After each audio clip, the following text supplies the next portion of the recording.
Bienvenue dans ce journal du vendredi 30 janvier, avec au sommaire les chiffres de la délinquance qui en 2025 marquent une baisse significative par rapport à 2024. Le Collège des maires du Mans Métropole, une instance nécessaire pour la vitalité démocratique du territoire et pour créer de la cohérence entre les communes. Format Sarthe, le salon de l'orientation, c'est vendredi et samedi au centre des expositions du Mans. Et puis le Mans FC défie le leader troyen ce samedi. Les chiffres de la délinquance en baisse en Sarthe en 2025. Notre département fait partie des 10 territoires français où le recul des atteintes aux biens et aux personnes est le plus significatif. Avec une baisse de 6,3% des atteintes aux biens, c'est-à-dire les cambriolages, les vols, les dégradations, les vols dans les véhicules également. Et sur les atteintes aux personnes, une baisse dans le département de 1% à peu près en 2025, avec un phénomène contrasté entre des violences sexuelles qui sont en hausse, une nouvelle fois, 5% de hausse en Sarthe l'an dernier, et des vols avec violence qui sont en baisse très forte dans le département. 32% de baisse, c'est 106 faits de vols avec violence en moins dans le département. La lutte contre les trafics de stupéfiants est l'une des pierres angulaires de la stratégie territoriale de sécurité. L'an passé, en Sarthe, nous avons démantelé 58 trafics de stupéfiants, mis en cause 260 personnes pour trafic de stupéfiants. C'est sensiblement plus qu'en 2024, 30% de plus. Nous avons saisi également des produits en quantité très importante. C'est plus de 100 kg de cannabis, c'est près de 10 kg de cocaïne et héroïne. Et nous sanctionnons aussi les consommateurs. Ce sont 690 personnes qui ont été verbalisées l'an passé en Sarthe pour détention. Afin d'aider à élucider les délits, les outils comme les caméras sont désormais entrés dans les mœurs. En 2025, l'État a accompagné 15 communes sarthoises pour le financement de dispositifs de vidéoprotection. Une réunion du Collège des maires de Le Mans Métropole, rien d'anormal, mais ce vendredi, la presse est conviée avec un message à véhiculer à l'approche de la fin de cette mandature et des prochaines municipales, celui d'une bonne coopération tout au long du mandat, notamment avec Stéphane Le Foll. Cette action n'a pas volonté d'être de la promotion ou du soutien électoral dans cette période, mais néanmoins indirectement, quelque part s'allier malgré tout. Lorsque tout le monde y met de la bonne volonté, de l'écoute et de l'entente, eh bien on arrive à trouver des compromis. On parle vraiment de nos collectivités, quelles qu'elles soient. Effectivement, Le Mans est la plus grosse commune, mais c'est pas elle qui prend l'emprise sur les débats. Alors effectivement, parfois il y a du crépage de chignon, mais ça reste courtois et on arrive à trouver le compromis qui convient pour toutes les collectivités de Le Mans Métropole. Voilà. Vous avez l'air d'être content d'en être. Absolument, oui. Je suis très content d'en être. Fatine est la 20e et dernière commune à avoir intégré la collectivité en 2023. Même si le Mans Métropole n'a pas vocation à recruter, d'autres municipalités sont candidates, comme Degré. C'est un des enjeux de ces municipales, mais la démarche est plus complexe qu'il n'y paraît et... C'est important d'avoir des communes qui apportent quelque chose à la métropole aussi. Et que ce soit cohérent d'un point de vue géographique, de bassin de vie. C'est une question forcément qui va venir sur la table dès le début, puisqu'on sait qu'il y a des communes qui ont déjà sollicité la métropole pour rentrer. Eh bien, ça fera l'objet d'un débat en Collège des maires, entre autres. Mais tous ces débats n'auront lieu qu'une fois les élections passées, soit le 22 mars. Le dernier conseil communautaire aura lieu à la mi-février.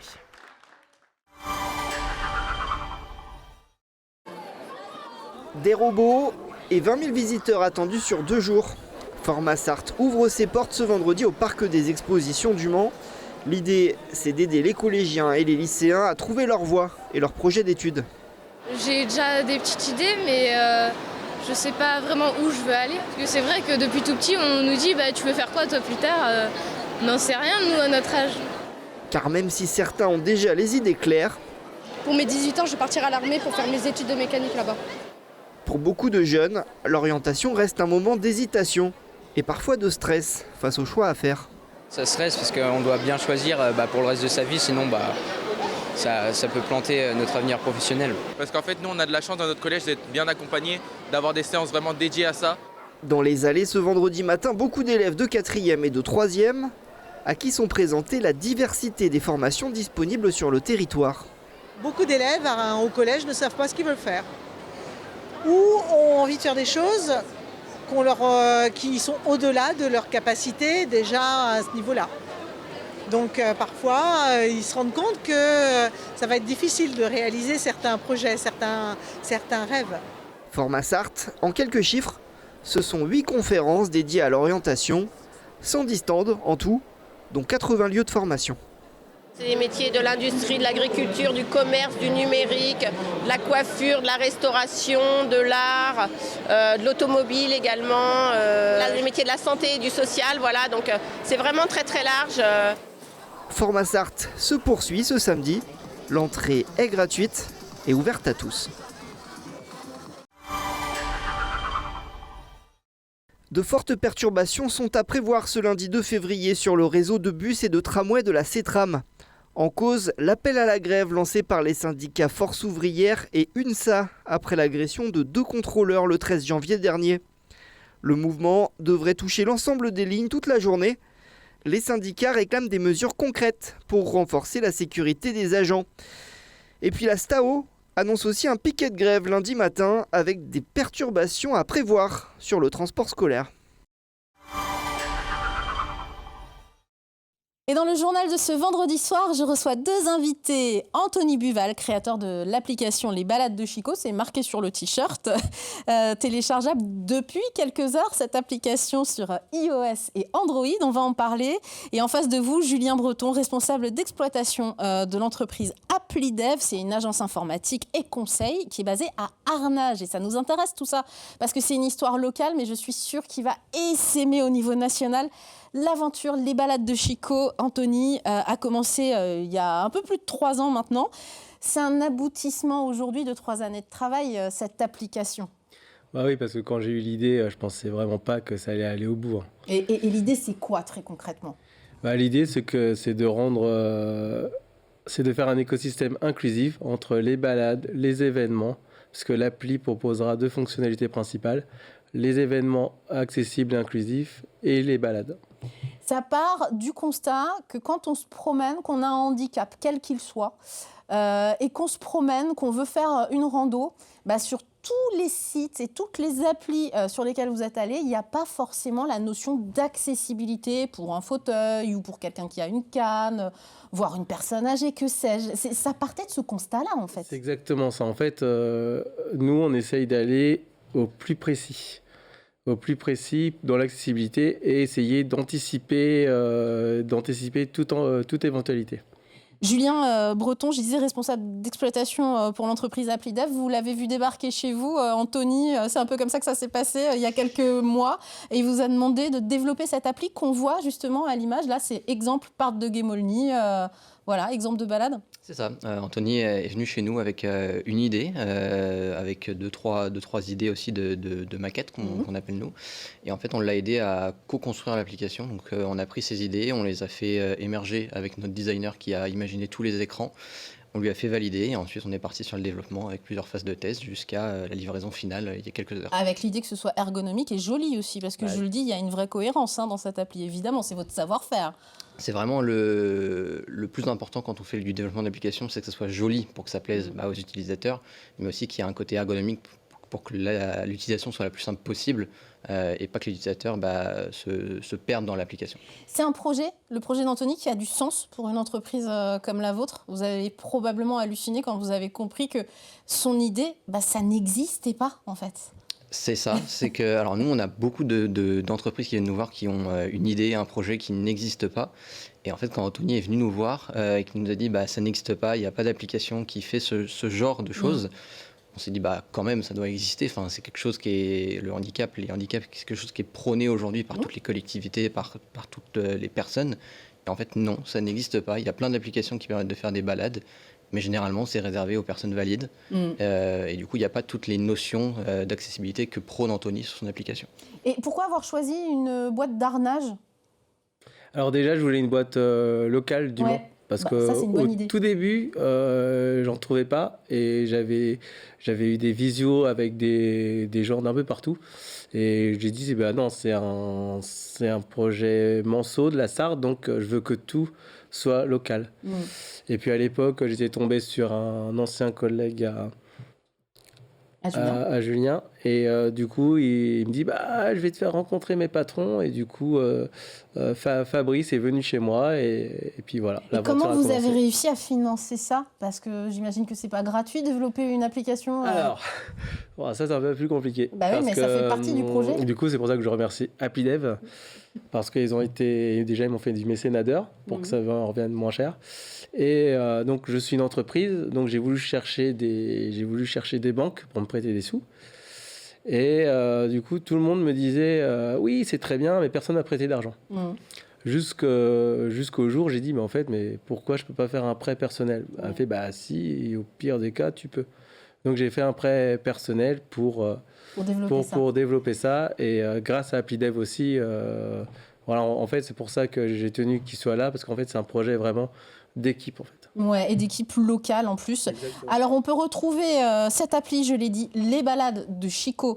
Vous pouvez les télécharger depuis quelques heures en fin de compte sur iOS et Android. Je l'ai fait moi-même. Vous avez vu l'appli défiler, illustration par exemple de la balade du parc du Guen Molny au Mans, intitulée, j'aime beaucoup, Street Art au Royaume des Canards. Et donc l'idée, vous le disiez, c'est que à partir de maintenant, ça va être collaboratif. Les gens qui vont faire une balade, ils peuvent alimenter l'appli. Exactement. Donc, parce que vous n'allez pas faire des balades dans toute la France, vous personnellement, on est d'accord.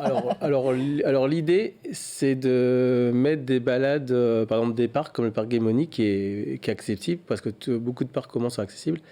Et l'idée, c'est que quand il y a... Donc les gens vont pouvoir l'ajouter. Donc l'idée, c'était de faire une balade en moins de 3 secondes. Donc c'est très rapide.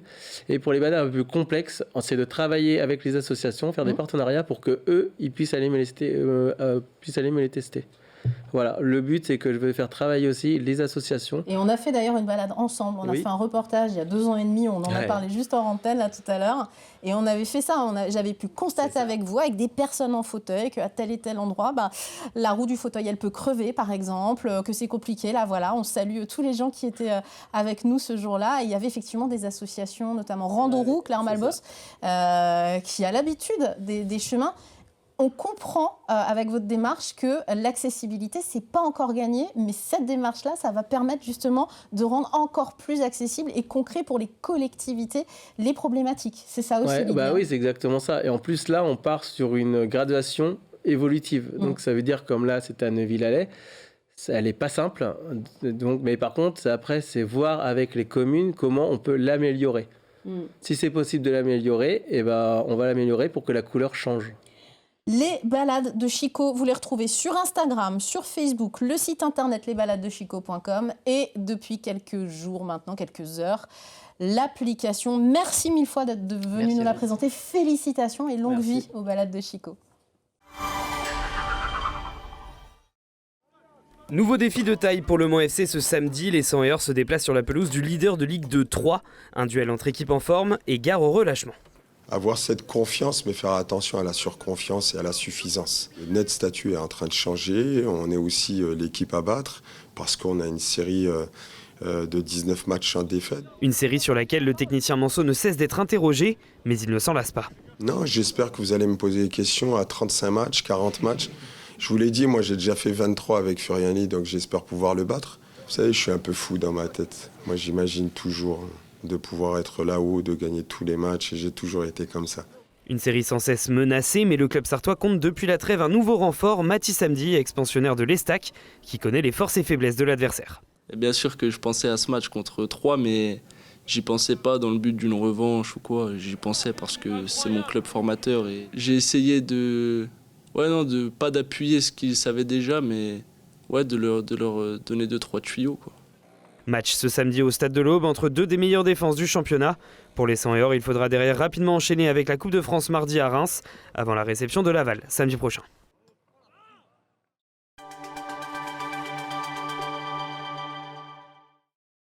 Et à l'agenda de votre week-end, la 37e édition du Forum Philo à la salle des Saulnières au Mans ce samedi et ce dimanche.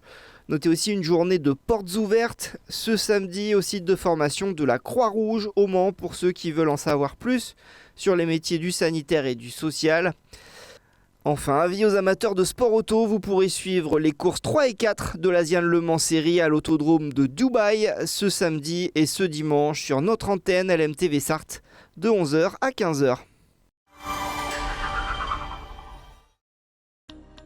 On passe à vos prévisions météo pour ce samedi 31 janvier. 5 degrés partout en Sarthe le matin et des précipitations au sud du département.